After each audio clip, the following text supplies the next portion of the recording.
I probably should have started recording before I took the wheel off, but these are the two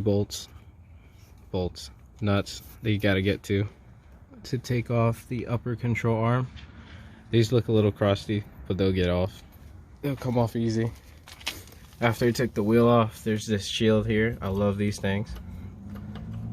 They stop corrosion. Well, kind of stop corrosion, but I haven't had a problem yet, so.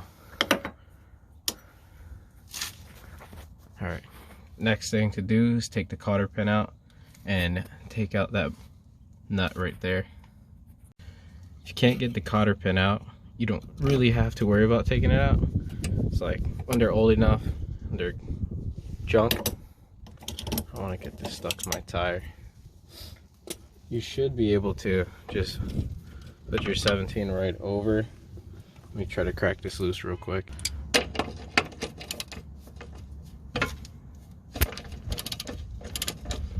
Wow, okay, well that came out way easier than I thought. Alright, well you shouldn't take the whole nut out just in case. You might need to put this back together if you got the wrong upper control arm or whatever.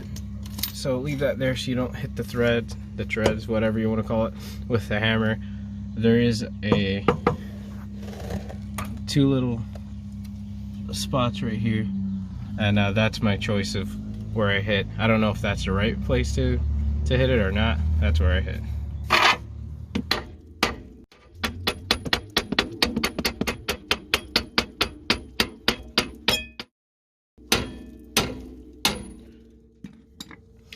And we got it out.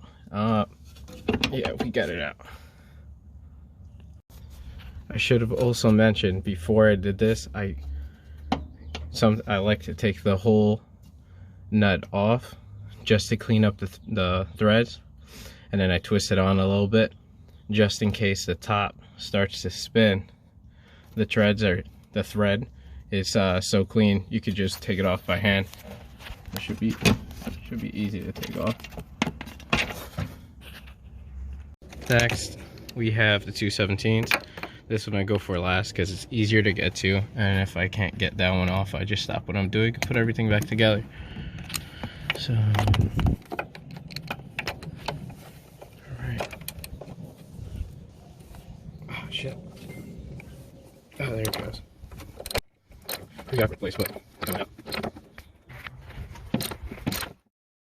Alright, after the two top 17s come off, it's very easy just for it to slide out. Yeah, that looks crusty. Now when you get your new control arm, upper control arm, front or rear for this Prelude, it's gonna come loose. Please don't forget to tighten the nuts, man. You don't want to figure it out while you're driving down the road. So I'm gonna face them up just like the old one, tighten them up, and install the part. Alright, goes up in here.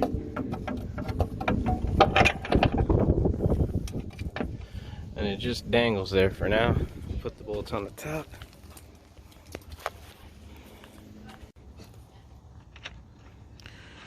Now, if you bought like an eBay special one like I did, because I don't even know what brand this is, I just know that the control arms I had on here before were very dangerous, had a lot of play, so I just found something for now. These will not be 17 anymore. They'll probably be like an 18 or some weird size. Yep, these are definitely an 18. They're not 17 anymore. Alright, so before I tighten everything up, I make sure everything does indeed line up, because last thing I want is to start tightening everything up and then something doesn't fit, and then you gotta loosen everything and try to make it work. So I'm just pulling it out so it matches here. I'm gonna put these together. Can't do that with one hand. Even though I just lost mine, always remember to put your cotter pin in. It's there for safety, even though I did just buy an eBay part and I shouldn't be talking about safety. This is gonna stop the nut from untwisting itself or whatever. So I gotta put this thing in there somehow. And then put everything back the 10s on here. That's cool. I finish bolting up the top, and then we should be ready to ride.